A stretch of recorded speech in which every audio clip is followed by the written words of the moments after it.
Hello students, Indus study circle में आपका स्वागत है। और मैं अभिषेक कुमार आपको फिजिक्स पढ़ाऊंगा। और फिजिक्स में हम लोग जो फर्स्ट वीडियो लेक्चर देखे थे, यानी फर्स्ट चैप्टर हम लोग जो कंप्लीट किए हैं, वो है यूनिट्स एंड मेजरमेंट्स।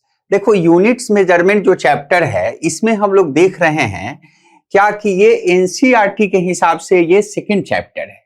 क्योंकि फिजिकल वर्ल्ड जो है फर्स्ट चैप्टर हुआ, सेकेंड चैप्टर जो है हमारा यूनिट एंड डायमेंशन। तो फिजिकल वर्ल्ड सिंपल चैप्टर था, इसलिए हम लोग नहीं पढ़े, हम लोग सेकेंड चैप्टर से स्टार्ट करें।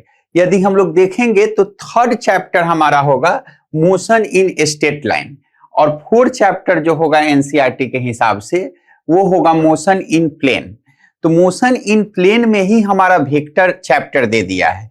लेकिन हम लोग एचसी वर्मा के हिसाब से देखेंगे तो यूनिट्स एंड मेजरमेंट के हिसाब जो पहला चैप्टर होगा, और सेकेंड चैप्टर जो हमारा हो जाएगा वो वेक्टर एंड स्केलर हो जाएगा।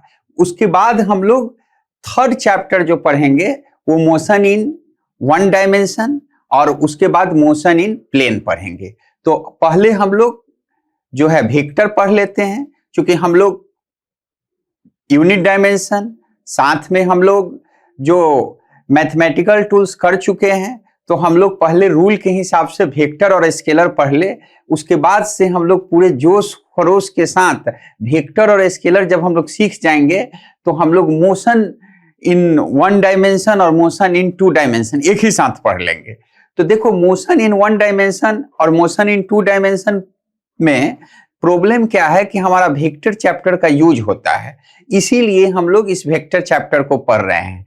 तो हम लोग एक नया और मजेदार टॉपिक लाए हैं। फर्स्ट जो है वो है आपका वेक्टर, जो 9th क्लास में तो भी तुम लोग पढ़ चुके हो।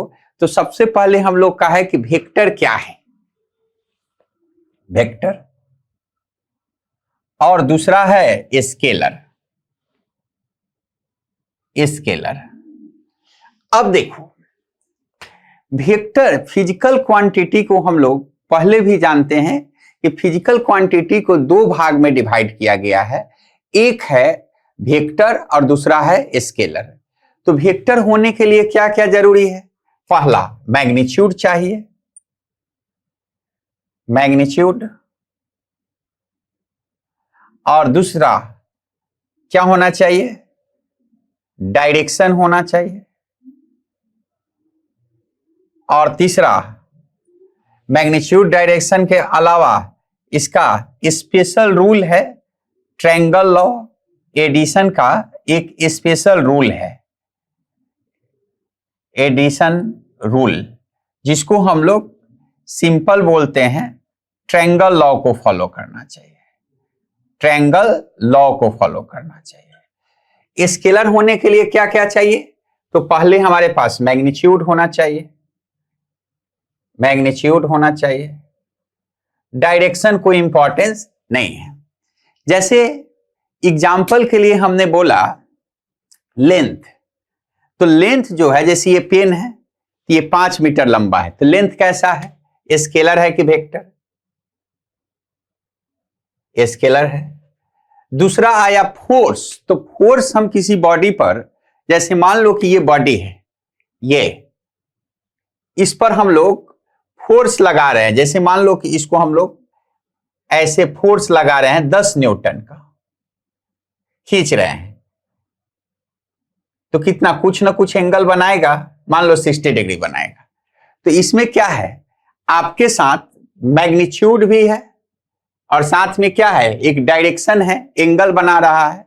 या हम लोग बोलते हैं कि हम फोर्स लगा रहे हैं इस पे, तो हमारा एक डायरेक्शन को डिनोट कर रहा है ना। तो फोर्स कैसा क्वांटिटी है, इसमें मैग्नीट्यूड भी है और डायरेक्शन भी है, तो ये कैसा हो गया? फोर्स, वेक्टर क्वांटिटी हो गया।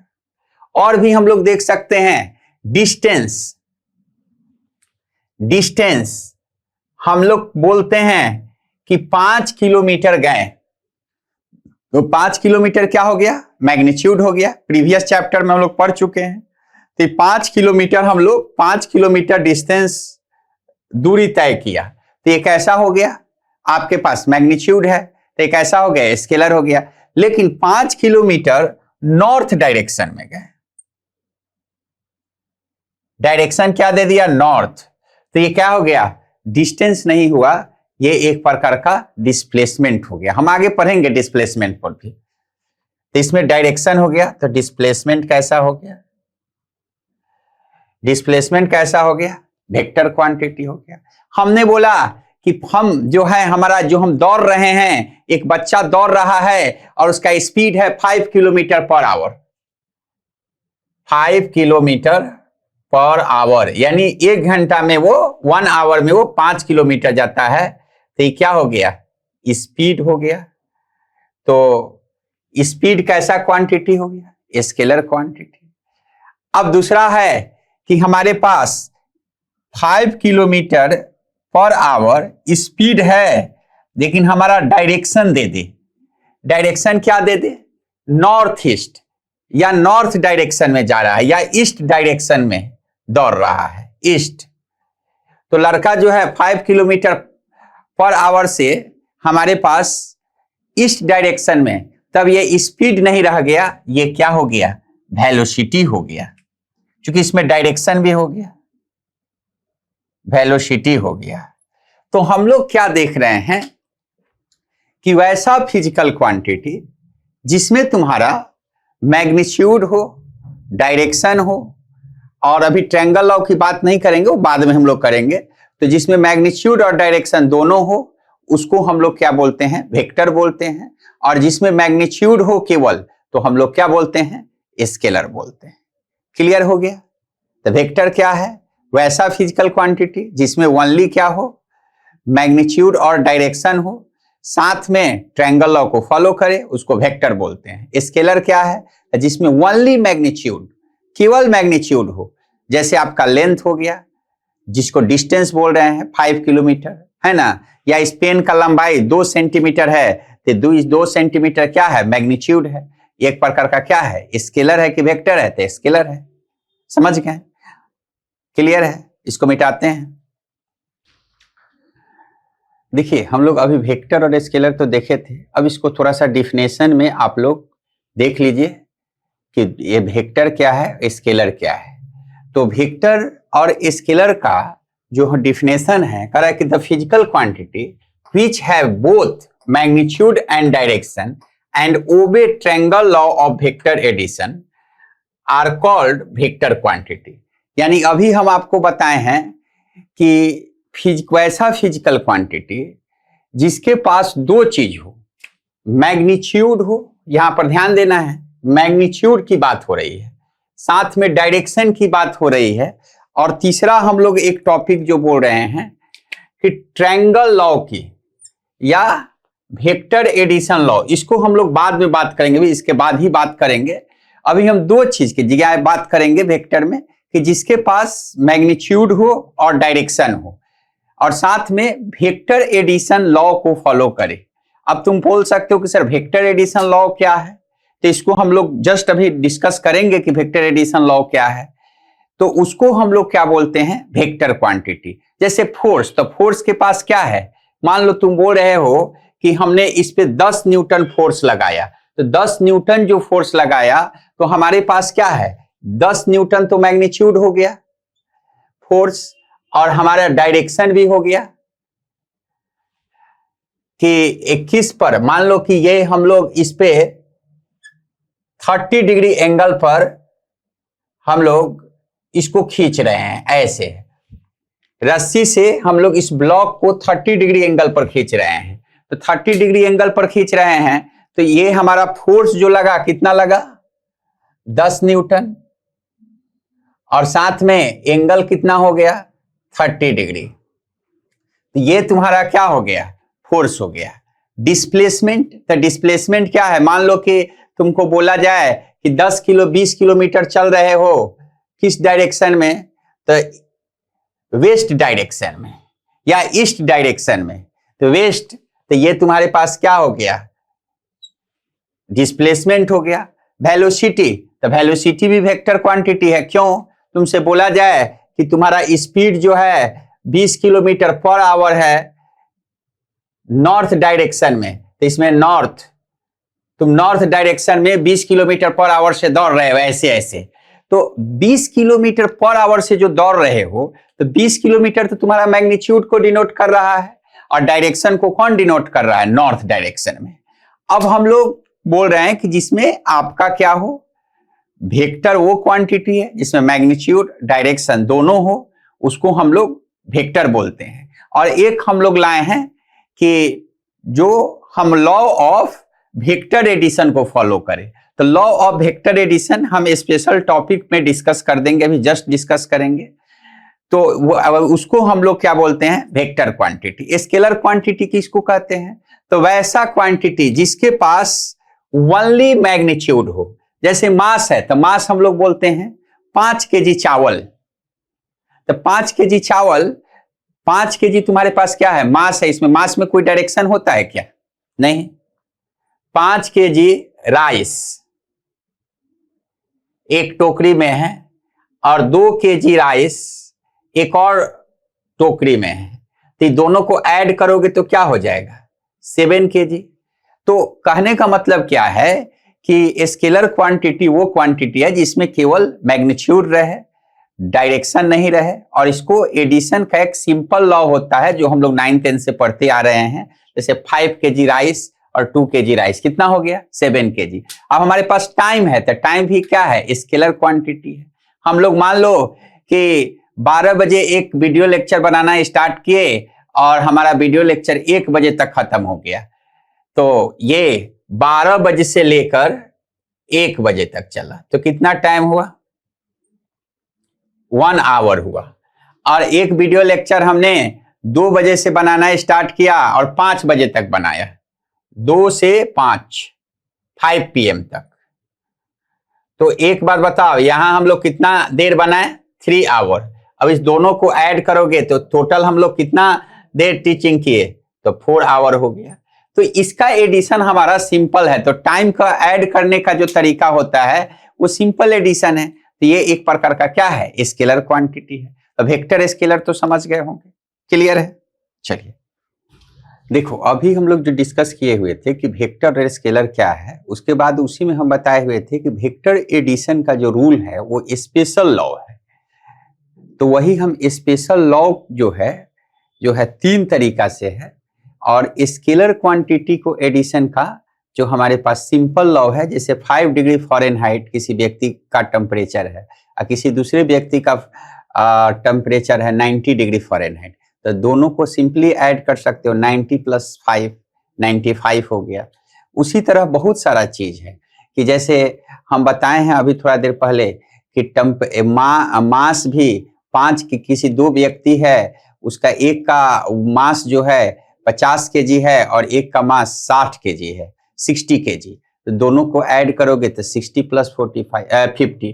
तो ऐसे हम लोग कहने का मतलब है कि सिंपल एडिशन होता है स्केलर का। लेकिन वेक्टर के लिए हमारे पास एक स्पेशल एडिशन होता है, वो है आपका 3 तरीका है।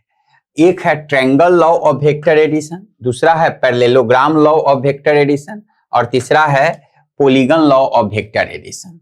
देखो, सबसे पहले हम लोग बता रहे हैं triangle law of vector addition और parallelogram law of vector addition, ये 2 वेक्टर को ऐड करने के लिए है।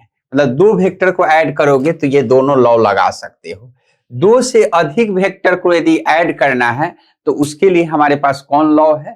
Polygon law of vector addition है। तो सबसे पहले हम लोग देखते हैं triangle law of vector addition क्या है। तो हम लोग देखो 3 पेन यूज करते हैं। तो सबसे पहले हम लोग वेक्टर का डिनोट करने का तरीका समझो। किसी भी वेक्टर को हम लोग किससे डिनोट करते हैं? एक रे से डिनोट करते हैं। जैसे मान लो कि ये वेक्टर है ए है।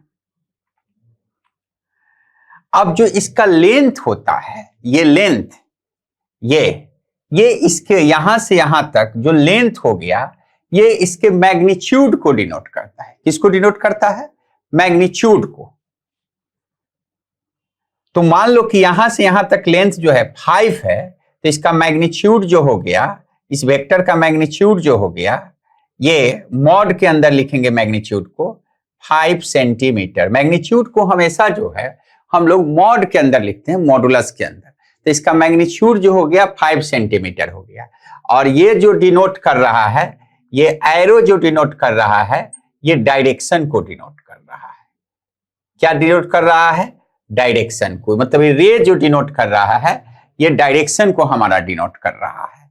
तो ये तो समझ गए कि वेक्टर का रिप्रेजेंटेशन क्या हो गया। तो वेक्टर को हमेशा हम लोग किससे डिनोट करते हैं? रे से। अब एक चीज और भी हम लोग ध्यान देते हैं, जैसे हमारे पास ये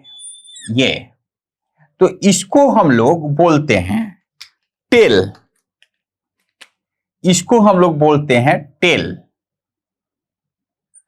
और इसको हम लोग बोलते हैं हेड, इसको हम लोग बोल रहे हैं हेड। हेड देखो फिर से हम इस चीज को बता दें, वेक्टर को रिप्रेजेंटेशन का जो तरीका होता है तो रे से हम लोग डिनोट करते हैं। जैसे हमारा ये वेक्टर है तो इसका जो मैग्नीट्यूड हुआ, ये पूरा लेंथ यहां से यहां तक जो लेंथ होगा वो तुम्हारा क्या होगा? मैग्नीट्यूड होगा। जैसे मान लो कि ये पूरा लेंथ 5 सेंटीमीटर है, इस वेक्टर ए का जो मैग्नीट्यूड हो गया वो 5 सेंटीमीटर, और ये जो डिनोट कर रहा है ये डायरेक्शन को डिनोट कर रहा है। साथ में हमने बताया कि मैग्नीट्यूड हमेशा हम लोग मॉड में लिखते हैं, मैग्नीट्यूड को हमेशा किस में लिखते हैं? मॉड में। और ये जो हो गया आपका टेल है ये, और इसको बोलते हैं हेड। क्लियर है? अब इसके बाद हम लोग पहला लॉ आते हैं। वेक्टर का रिप्रेजेंटेशन का तरीका तो आप लोग सीख गए। अब हम लोग जो पहला लॉ ला रहे हैं वो ला रहे हैं ट्रायंगल लॉ। ये ट्रायंगल लॉ क्या है? तो देखो ट्रायंगल लॉ में हम लोग लिखे हैं टेल हेड, मतलब कभी भी दो वेक्टर को ऐड करना है, जैसे सपोज दैट ये दो वेक्टर है, ये एक वेक्टर है ये, और एक वेक्टर ये है, ये वेक्टर, ये दो वेक्टर है। सपोज कर लो कि ये ए वेक्टर हो गया और ये वेक्टर बी है। अब इस दोनों वेक्टर को हमको ऐड करना है ए प्लस बी को, और किसके अनुसार? ट्रायंगल लॉ के अनुसार। तो ट्रायंगल लॉ कहता है कि भाई इसके आप क्या करिए, ये क्या है आपका, हम बता चुके हैं, ये क्या है? टेल, और ये क्या है? हेड। हेड। उसी तरह इसका ये क्या है? टेल, और ये क्या है? हेड। तो हम बार बार बोल रहे हैं कि दोनों वेक्टर को ऐड करना है तो इसके आप हेड पर इसके टेल को लाइए, यानी इस तरह ए वेक्टर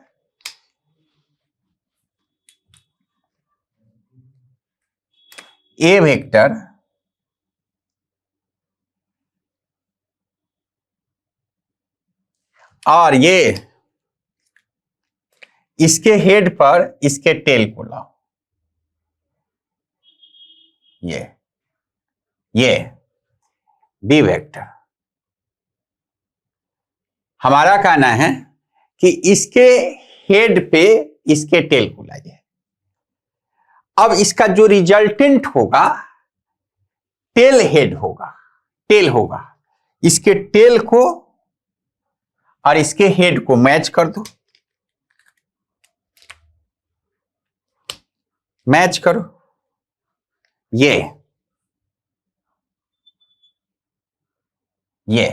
यही इसका रिजल्टेंट हो गया, vector A plus vector B. फिर से समझ लो इसको। हम बार बार बोल रहे हैं कि वेक्टर एडिशन में पहला जो ट्रायंगल लॉ क्या कहता है कि हमारा ये ए वेक्टर है और ये बी वेक्टर है। अब इसमें हम लोगों को क्या करना है कि इसके हेड पर इसके टेल को लाते हैं, इसके हेड पर इसके टेल को लाते हैं। तो हम देख लो, फिर से एक बार हम बता रहे हैं कि इसके हेड पर इसके टेल को लाते हैं, ये वेक्टर को, ये देख लो टेल को ला दिए। ये वेक्टर ए है और ये वेक्टर बी है। अब रिजल्टेंट क्या हो गया?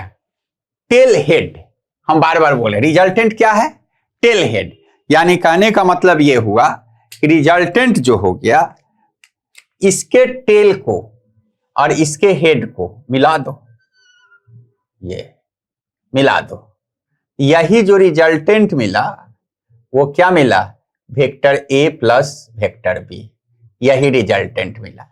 इसी को हम लोग बोलते हैं triangle law of vector addition. समझ गए, क्लियर है, कोई दिक्कत है इसको, नो प्रॉब्लम। बार बार बोल रहे हैं रिजल्टेंट हमेशा क्या होगा, टेल हेड होगा।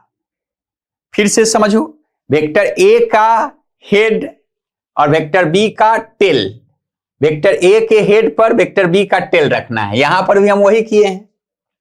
अब इसका टेल और इसका हेड को मिला दो, जिसको हम लोग टेल हेड बोले हैं, यही तुम्हारा क्या हो गया, रिजल्टेंट हो गया। क्लियर, इसी को हम लोग ट्रायंगल लॉ कहते हैं। तो वेक्टर एडिशन का 3 लॉ होता है, ट्रायंगल लॉ, पैरेललोग्राम लॉ और पॉलीगन लॉ। अब इसको हम मिटाएं, चलो देखिए, हम लोग ट्रायंगल लॉ और वेक्टर एडिशन तो हम लोग देख लिए।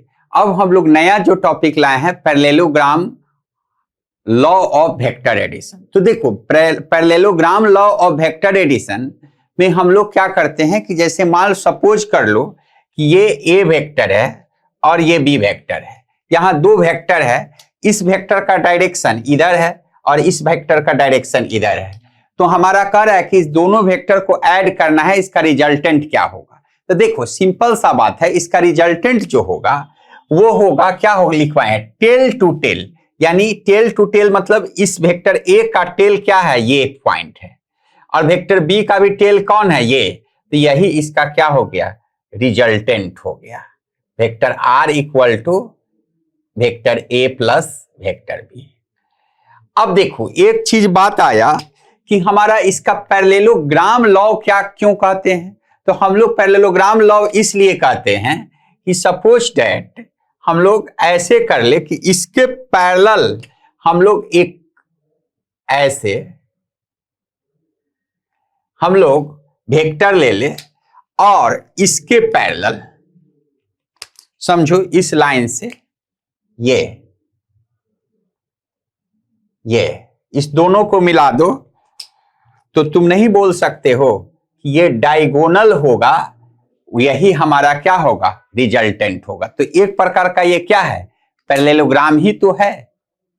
इसी को हम लोग parallelogram law of vector addition कहते हैं। फिर से इसको समझ सकते हो, हम बार बार बोल रहे हैं कि सपोज कर लो कि 2 वेक्टर हो, एक वेक्टर ये हो हमारे पास, ये सी वेक्टर है या सी वेक्टर है, ऐसे समझ लो कि ये सी वेक्टर है और ये वेक्टर डी है।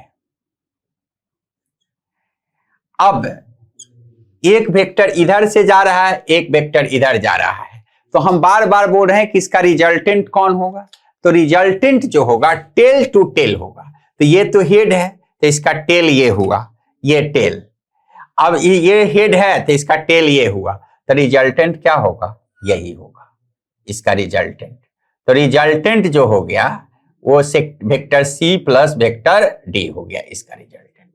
अब एक चीज आया कि भाई इसका रिजल्टेंट तो हमारा क्या हो गया, वेक्टर सी प्लस टी का आर हो गया रिजल्टेंट, यानी डायगोनल हो गया। तो इसको हम लोग पैरेललोग्राम लॉ ही क्यों कहते हैं, इसलिए पैरेललोग्राम लॉ कहते हैं क्योंकि हम इसके यदि हम पैरेलल खींच ले एक वेक्टर, तो तुमको नहीं लग रहा है कि ये जस्ट लाइक एक क्या है, पैरेललोग्राम है। तो इसका जो डायगोनल है, ये डायगोनल जिसको हम लोग विकर्ण बोलते हैं हिंदी में, तो डायगोनल ही हमारा क्या होता है, रिजल्टेंट होता है। तो हमेशा ध्यान रखिएगा, जब भी 2 वेक्टर का टेल टू टेल मैच करे, टेल टू टेल मैच करे, तो उस समय रिजल्टेंट जो होता है डायगोनल होता है। फिर से समझो, 2 वेक्टर दिया हुआ हो, दोनों का टेल टू टेल मैच करे, तो हमारा उसका रिजल्टेंट जो होगा वो डायगोनल होगा। या दूसरे वे में ये कह सकते हो कि एक वेक्टर ए है, एक वेक्टर बी है, तो इसका रिजल्टेंट तुम्हारा क्या होगा, इसका रिजल्टेंट क्या होगा, वो होगा टेल टू टेल होगा, क्योंकि इसका भी टेल है और इस बी वेक्टर का भी ये पॉइंट क्या है, टेल है। क्योंकि हेड तो ये हो गया, इस ए वेक्टर का हेड ये हो गया, तो मैच इसका ये डायगोनल बोलो या का रिजल्टेंट बोलो, क्या है, टेल टू टेल। क्लियर है? देखो हम लोग किसी भी लॉ से क्वेश्चन बनाए, या तो ट्रायंगल लॉ से बनाए या पैरेललोग्राम लॉ से बनाए, रिजल्ट हमारा एक ही आने वाला है, उससे कोई फर्क नहीं पड़ेगा। चलो अब लास्ट जो हम लोग इसको लिख लिए। अब हम लोग नेक्स्ट जो कर रहे हैं वो polygon law of vector addition. देखो हम लोग जो थर्ड नंबर देख रहे हैं polygon law of vector addition, इसमें हम लोग क्या कर रहे हैं कि जैसे दो या दो से अधिक वेक्टर के लिए ये लॉ लगता है, दो के लिए भी वैलिड है, दो से अधिक वेक्टर के लिए। तो ये लॉ क्या कहता है कि हमारे पास कितना भी वेक्टर हो, एक से ज्यादा, 2, 3, 4, 5, हम लोग क्या करते हैं कि हमेशा उसका जो रिजल्टेंट होगा वो टेल हेड होगा। मतलब रिजल्टेंट जो हम लोग मैच करेंगे वो टेल से हेड मैच करेंगे। जैसे एग्जांपल के लिए सपोज करो कि ये एक वेक्टर है ऐसे, ठीक है, ए। अब एक नया वेक्टर आ गया, ये आ गया बी। अब एक नया वेक्टर हम लोग ये कर लो पेन के हिसाब से, ये एक नया वेक्टर हमने दे दिया, ये वेक्टर सी। अब जो है इससे पूछा जाए कि ये तीन वेक्टर है ए बी सी, अब बताओ इसका रिजल्टेंट क्या होगा। तो हम अभी तुमको क्या बताए हैं, दो हो या दो से अधिक हो, इसका रिजल्टेंट क्या होगा, टेल टू हेड होगा। तो टेल टू हेड कौन है, देख सकते हो, टेल टू हेड। तो ये तुम्हारे पास टेल है और ये तुम्हारे पास क्या है, हेड है। इसको मैच कर दो, ये यही टेल टू हेड इसका रिजल्टेंट है, vector A plus vector B plus vector C, यही तुम्हारा क्या आ गया, रिजल्टेंट हो गया। क्लियर? फिर से समझ सकते हो कि वेक्टर ए है और ये वेक्टर बी है और ये वेक्टर सी है। अब इससे पूछा जाए कि आपका रिजल्टेंट क्या होगा, तो रिजल्टेंट जो होगा टेल टू हेड होगा। ऐसे समझ लो कि एक वेक्टर ए है, एक वेक्टर बी है, एक वेक्टर सी है, ये, और एक वेक्टर ऐसे डी है, और एक वेक्टर ई है। अब पूछा जाए कि अब इसका रिजल्टेंट क्या होगा, A B C D E का, तो वही हम रूल क्या बताएं, टेल टू हेड।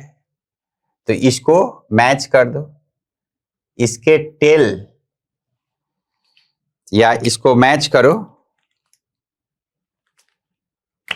एक कलर से,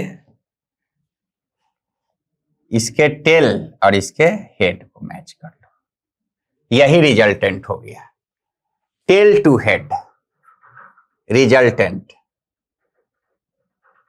vector A, vector B, vector C, vector D और वेक्टर ई, यही हो गया रिजल्टेंट। समझ गए, टेल टू हेड। क्लियर है?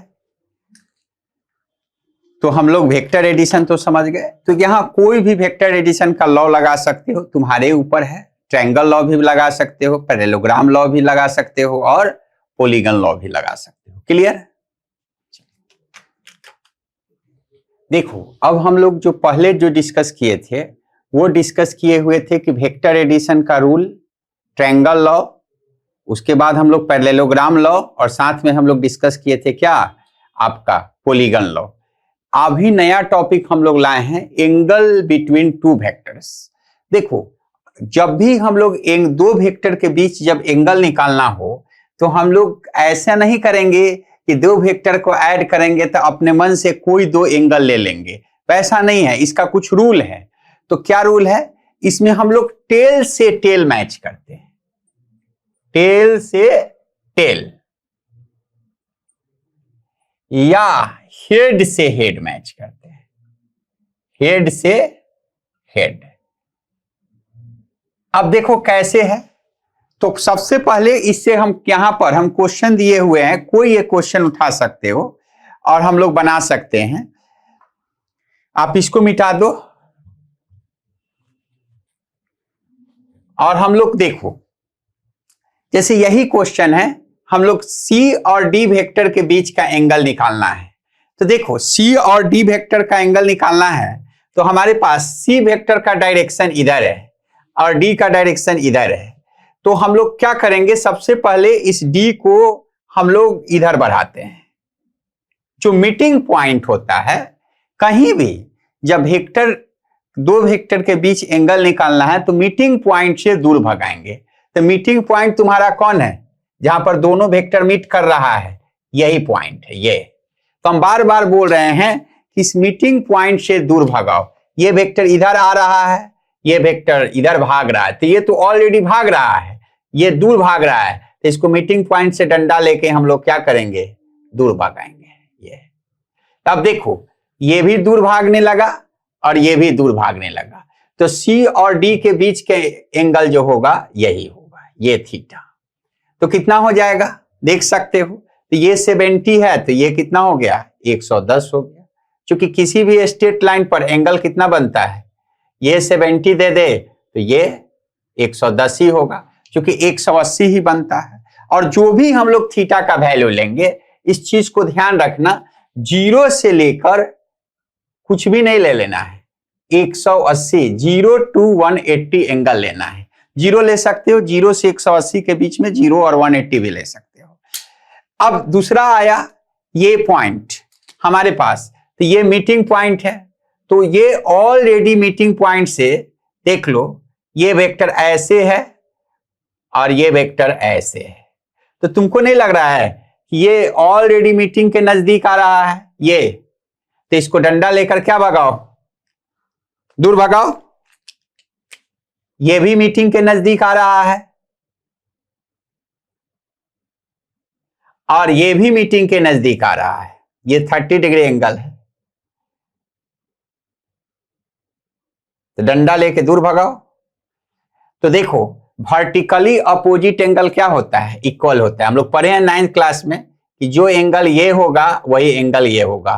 वर्टिकली अपोजिट एंगल, जिसको हिंदी में हम लोग बोलते हैं शीर्षाभिमुख कोण, यानी वर्टिकली अपोजिट एंगल। तो ये 30 होगा तो ये भी क्या हो गया, 30 हो गया। अब इसी तरह ये देखो, तो ये तो ऑलरेडी हमारा ए और बी, ये तो ऑलरेडी दूर भाग रहा है मीटिंग पॉइंट से, ये और ये, तो ये ए और बी के बीच का एंगल क्या होगा, ए एंड बी, यहां कोई चेंज नहीं होगा, 60 डिग्री होगा। तो देखो, हम पर रूल क्या बताए हैं कि एंगल बिटवीन टू वेक्टर्स, दो वेक्टर्स के बीच का एंगल निकालने का। तो हमने बोला कि सबसे पहला काम क्या करो कि अपने मन से कुछ भी एंगल नहीं लिया जाता है। इसमें सबसे पहले हम लोग क्या करते हैं कि मीटिंग पॉइंट से उसको दूर भगाना है। जो वेक्टर मीटिंग पॉइंट के नजदीक है उसको डंडा लेके दूर भगाओ। तो हमारा ये वेक्टर है, जैसे ये है, तो ये तो ऑलरेडी मीटिंग पॉइंट से दूर भाग रहा है, ये भी दूर भाग रहा है, तो ए और बी के बीच का एंगल क्या होगा, 60 डिग्री। अब जैसे ये वेक्टर था तो इसमें मीटिंग पॉइंट से ऑलरेडी ये दूर भाग रहा था, ये नजदीक आ रहा था, तो इसलिए हमने डंडा लेके क्या भगाया, दूर। तो ये सी और डी के बीच का एंगल ये 70 नहीं होगा, बल्कि क्या होगा, ये एंगल होगा थीटा, यानी सी और डी के बीच का एंगल जो हो जाएगा वो क्या हो जाएगा, 110 डिग्री हो जाएगा। क्योंकि ये पूरा 180 बनाएगा किसी स्ट्रेट लाइन पर, तो ये 70, तो ये क्या होगा 180 माइनस 70, 110। अब इसी तरह देख लो, ये मीटिंग पॉइंट से क्या आ रहा है, ये भी नजदीक आ रहा है मीटिंग पॉइंट के, और ये भी मीटिंग पॉइंट के नजदीक आ रहा है, तो इसको डंडा लेके क्या भगाओ, दूर भगाओ मीटिंग पॉइंट से, और इसको भी डंडा लेके दूर भगाओ। तो हमारा एंगल कौन हुआ, ये एंगल हुआ। क्योंकि ये भी अब मीटिंग पॉइंट से दूर भाग रहा है, ये भी दूर भाग रहा है, तो हमारा ये 30, तो ये भी 30। क्लियर। अब हमको यहां पे दिखाना है, तो ये देख लो, सबसे पहले ये एक स्ट्रेट लाइन है, तो ये तुम्हारे पास क्या है, मीटिंग पॉइंट से तो ऑलरेडी ये क्या भाग रहा है, दूर भाग रहा है, ये 30, ये ए और सी, तो ए और सी के बीच का एंगल क्या होगा यहाँ, ठीक है 30 ही रहेगा, क्योंकि ये मीटिंग पॉइंट से ऑलरेडी क्या भाग रहा है, ए और सी दूर भाग रहा है। तो एक चीज बताओ, ये ये भी आपका, अब मान लो तुमको ये वेक्टर और ये वेक्टर सी और डी के बीच का एंगल कितना होगा, तो सिंपल सा बात है, ये 30 है ये 60 है, तो ये कितना होगा 90 डिग्री होगा। क्योंकि किसी भी स्ट्रेट लाइन पर कितना एंगल बनता है 180 बनता है, तो ये एंगल 30 हो गया, ये 60 हो गया, ये 90 हो गया। तो ये 90 हो गया, तो देखो ये भी मीटिंग पॉइंट से क्या भाग रहा है दूर, ये भी मीटिंग पॉइंट से दूर भाग रहा है। तो हम लोग बोल सकते हैं कि सी एंड डी के बीच का एंगल तो हमारा क्या हो गया 90 डिग्री हो गया। अब देख सकते हो हमारे पास ए और बी के बीच का एंगल क्या होगा, तो ए और बी के बीच का एंगल देख लो, ये ए और बी का बीच का एंगल, तो सिंपल सा बात है ए और बी के बीच का एंगल क्या होगा, ये थीटा। ये देखो ऑलरेडी ये भी मीटिंग पॉइंट से दूर भाग रहा है, ये भी मीटिंग पॉइंट से दूर भाग रहा है, तो यही जो एंगल होगा ए और बी के बीच का, ये मान लो कि अल्फा एंगल है, यही अल्फा एंगल तुम्हारे पास क्या होगा ए और बी के बीच का एंगल होगा। तो सपोज दैट तुम ऐसे समझ सकते हो कि ये अल्फा का वैल्यू अब हमारे ऊपर है कि क्या लेते हैं। यदि ये 90 लेते हो तो 90 होगा, 120 लेते हो तो 120 होगा। तो हम लोग बोल सकते हैं कि ए वेक्टर और बी वेक्टर, कैपिटल ए कर लो, सॉरी कैपिटल ए और बी के बीच का एंगल हमारे पास क्या होगा, ये अल्फा होगा, ये वाला होगा। तो क्लियर हो गया। अब बोलो कि सर ये जो आपने बताया टेल से टेल, वो रूल भी समझ सकते हो यदि इच्छा है तो देखो, या हेड से हेड में मीट करे तब हमारा क्या होगा दो वेक्टर के बीच का एंगल, तो वो भी मेथड बहुत अच्छा है। जैसे हमारे पास देख लो, जैसे पहला है तो ये है ए और बी के बीच का एंगल, तो ये ए वेक्टर है और ये बी वेक्टर है, तो यहां पर ये एंगल हमारा 60 दिया हुआ है। तो तुमको नहीं लग रहा है कि ये टेल टू टेल मैच करे, इसका भी ये टेल है और इसका भी टेल है, तो जहां भी टेल टू टेल मैच करे रूल के अनुसार वही बीच का होगा। तो ए और बी के बीच का एंगल क्या होगा, ए एंड बी के बीच का एंगल क्या होगा 60 डिग्री होगा। वैसे भी समझ सकते हो। अब सपोज दैट इसका बात कर रहे हो तो इसका हम लोग बात कर रहे हैं सी और डी का, तो देख लो सी और डी के लिए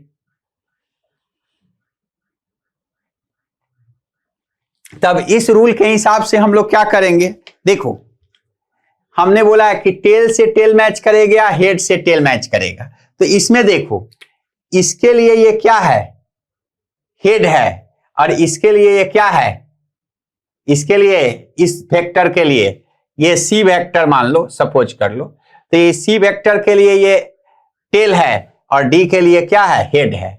तो सबसे पहले हम लोग इसको क्या बढ़ाएं, इसको आगे हम लोग एक्सटेंड करते हैं, ये बढ़ाते जाते हैं, ये डी वेक्टर को हम लोग बढ़ाते जा रहे हैं, तो ये बढ़ाते जाएंगे डॉटेड।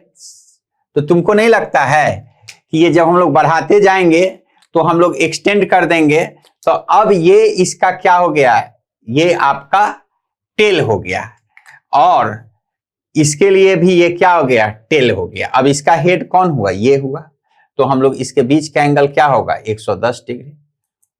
Same process.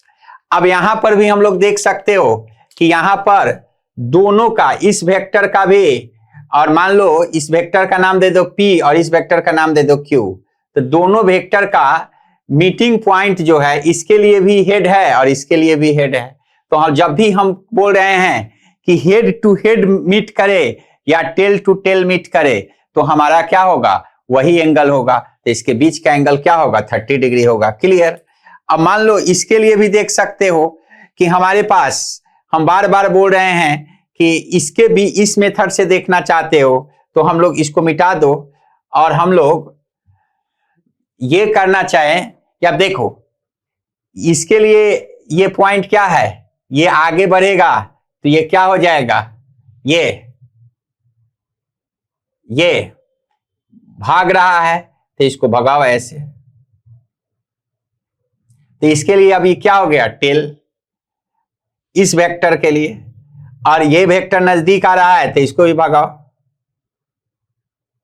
तब इस वेक्टर के लिए क्या हो गया, ये हो गया टेल। तो टेल टू टेल मीट हो गया कि नहीं? तो टेल टू टेल मीट हो गया तो ये 30 डिग्री है, तो ये भी क्या हो गया 30 डिग्री। तो इस वेक्टर और इस वेक्टर के बीच का एंगल क्या हो गया 30 डिग्री हो गया। Same condition. तो ध्यान रखना है बात को हम लोगों को कि जब भी मीटिंग पॉइंट से जो दूर भागे वही तुम्हारा क्या होगा, एंगल होगा। क्लियर? तो अब हम लोग देखो बच्चों, आज जो हम लोग डिस्कशन किए हैं कि वेक्टर किसको कहते हैं, साथ में हम लोग वेक्टर एडिशन का लॉ डिस्कस किए हैं, ट्रायंगल लॉ और vector addition, parallelogram, polygon law, ये सारा चीज हम लोग डिस्कस किए हैं। और एक हम लोग और नया टॉपिक लाए हैं, एंगल बिटवीन टू वेक्टर्स, दो वेक्टर्स के बीच का एंगल। तो हम लोग इसमें बार बार हम बोल रहे हैं कि टेल से टेल मीट करना है या हेड से हेड मीट करना है। तो ये हम लोग नया टॉपिक लाए हैं, इसको हम लोग जाकर आगे बनाएंगे और साथ में हम लोग जो भी होगा हम लोग पढ़ाई करेंगे और जाकर घर पर क्वेश्चन जो है इसका एक अच्छा सा नोट्स बनाओ। और जो भी हम लोग वीडियो लेक्चर देख रहे हैं उस पर जाकर कमेंट पास जरूर करिए, क्योंकि देखो कमेंट, तुम्हारा ये चैनल है इंडस स्टडी सर्कल, इसमें तुम्हारा लेक्चर जो भी जा रहा है तुम्हारे टीचर का, उसमें लाइक करोगे और साथ में सब्सक्राइब करोगे और अपने दोस्त को जितना से ज़्यादा सेंड करो। और इसका पर्पस ही है फ्री एजुकेशन देना इंडस स्टडी सर्कल का। तो प्लीज लाइक एंड सब्सक्राइब और साथ में आप लोग जाकर एक अच्छा सा नोट्स भी बनाओ